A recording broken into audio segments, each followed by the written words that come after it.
every side to make sure we get the whole story. Because the stories that matter most Waiting on Peter Cox. closest to home. Fox 13 uses local coverage you can count on. Get your tickets to the 4th annual Memphis Chicken and Beer Festival presented by Mount Moriah Auto Sales to benefit Mugs Memphis at memphischickenandbeer.com. We're waiting on Peter Now Cox. it's time for your Fox 13 Sports Minute, sponsored by BetMGM. Happening right now, the Memphis Grizzlies are playing the Brooklyn Nets. The game started at 5 tonight after the team traveled to Las Vegas for the showdown. A few minutes ago, the score was 17-7 with the Grizzlies in the lead. In a new BBC documentary, four-time Olympic gold medalist Mo Farah reveals he was brought to the UK All right. illegally by a woman he didn't know. Farah's real name is Hussein Odi Khani. The documentary reports that he was brought to the UK illegally and forced to work as a domestic servant when he was just 8 or 9 years old. Farah says he was taken from his home to stay with a family just east of Africa. Waiting on Peter Cox. The teacher what happened. The teacher contacted social services and Farah moved in with a Somali foster family. HBCU players were at the NBA Summer League today in search of opportunities. The NBA brought 28 players from historically black colleges and universities for a showcase at Summer League. This could give the players opportunities at playing professional basketball. NBA, G League, and international scouts watched the workout. The event was run by former NBA players who are now HBCU coaches. Well, researchers have put actual dollar figures on the economic Waiting on climate Peter of Cox. the nations they say are most responsible for the climate crisis. They say the Dartmouth College study found 5 of the world's top emitters of planet-warming gases caused about $6 trillion in loss in gross domestic product from 1990 to 2014. They say that equals out to around 11% of the total global GDP. The study also shows that the 2 biggest contributors to the climate crisis, the U.S. Waiting and on China, Peter. caused losses of more than $1.8 trillion each during the same period. Well, tonight you've likely heard the hit song Walking in Memphis. So just how safe is it in this city?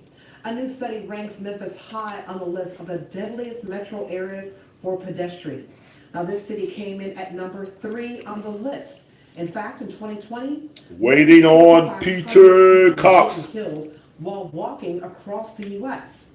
That averages out to around 18 people a day. The study by Smart Growth America found more pedestrians were killed nationwide during the pandemic, even as people were driving less and less. The research also found that low-income neighborhoods are more likely to experience more pedestrian deaths. And here's the reason why, they say. Those types of neighborhoods, they say, generally have fewer sidewalks. I'm waiting on and Peter roads. Cox. Yeah, I did. Makes sense. Yeah, it does. It does. I did a story yesterday. Give about 1 minute. Son was hit by a car and the car was closed out to him. I do see the efforts by the city too, because right in front, Highland here, we have the benches out and they're kind of changing up the The sidewalks are wider. Yeah, to make it more walkable. Yeah. Praise the Lord. Low-income neighborhoods, there are typically fewer and fewer parks, and oftentimes there aren't any sidewalks, which means that you're either walking or you're playing in the middle of the street. So, good information. Driving in Memphis, they say, is also very dangerous. In fact, over 500 accidents last year, all happening at a handful of Memphis Peter is late. intersections. In a Fox 13 investigation, we decided to compile the data. Tomorrow night on Fox 13, I'm giving him 5 minutes. Fox 13 investigates reveal the top 4 most dangerous I'm giving him 5 minutes. in the Mid-South.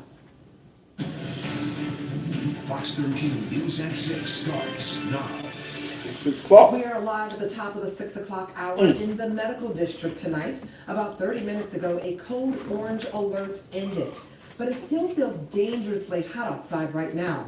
We've already had a few code orange days this summer, and we will likely have a few more before the summer runs out. Yeah, meteorologist Amy Sweezy is live. Peter Cox. 13, filling in for us for a few days. Amy, what can we expect with the weather tonight? And here you have some information about Actually, me and Peter talked earlier today for about close to an hour. Maybe he got scared.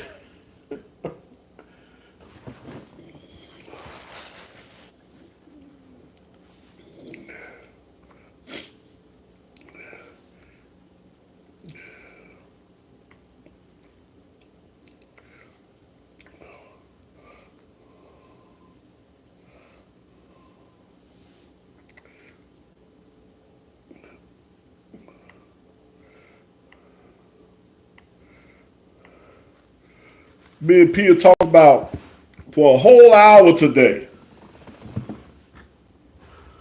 Maybe he got scared. Maybe he had enough.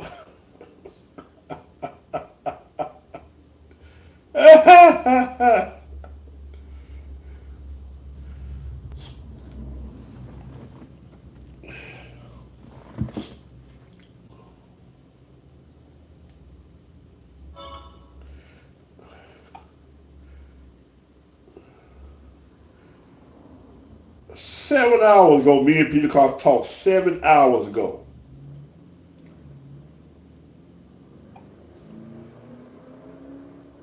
And we talked for 53 minutes and 42 seconds.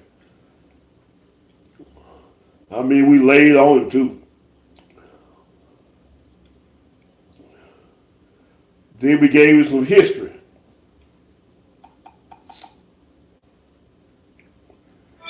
Peter had about 7 minutes, and ain't no use of him calling after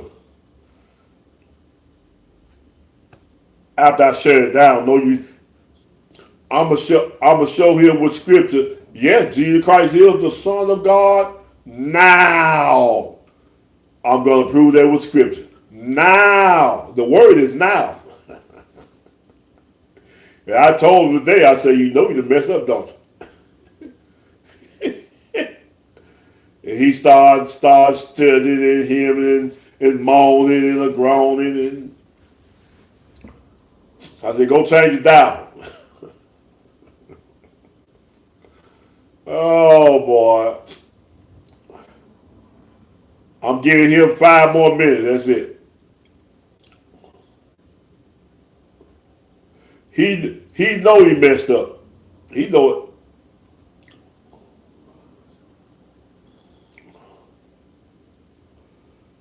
So if he don't come on here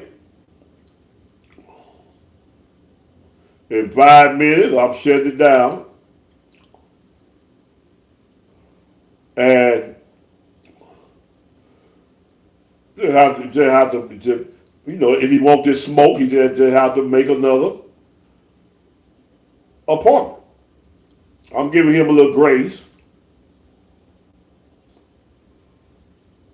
I'm giving him 3 minutes. I told him what time.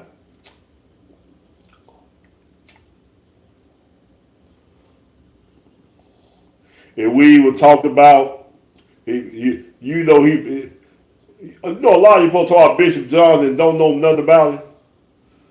He didn't even know that Bishop Johnson had a church here in Memphis. In Bishop Johnson's lifetime, he had a church here in Memphis on Carnes Avenue. It is still there.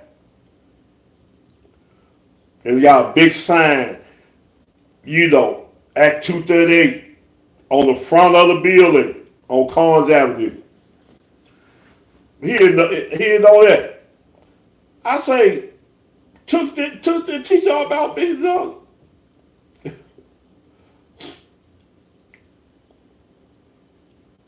And I gave him some history. That's not none of him. That's my church. That's not none of him. See, that's my church. That's not none of Peter.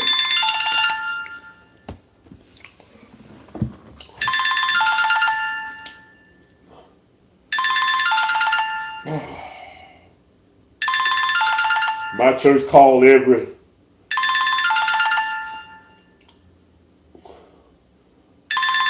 Tuesday with the update of the services and the goings on. So that wasn't none of Peter. And we got to talking, and I went on to tell you, I said, he never took the teacher about Bishop Johnson. Well, I didn't know Bishop Johnson. Wait a minute. You didn't know? Wow.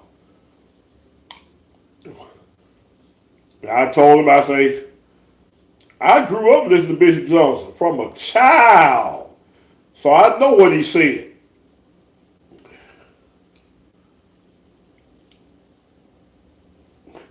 And I had to leave. And I told him that we'll finish this historical conversation later. But as of right now, gonna show him what scripture, yes, Jesus Christ is the Son of God now. But anyway, I'm gonna shut it down. They have to get together some other time. Ain't no use him coming calling me 30 minutes from now. All right, that's enough of that. That's enough. Thank you for viewing.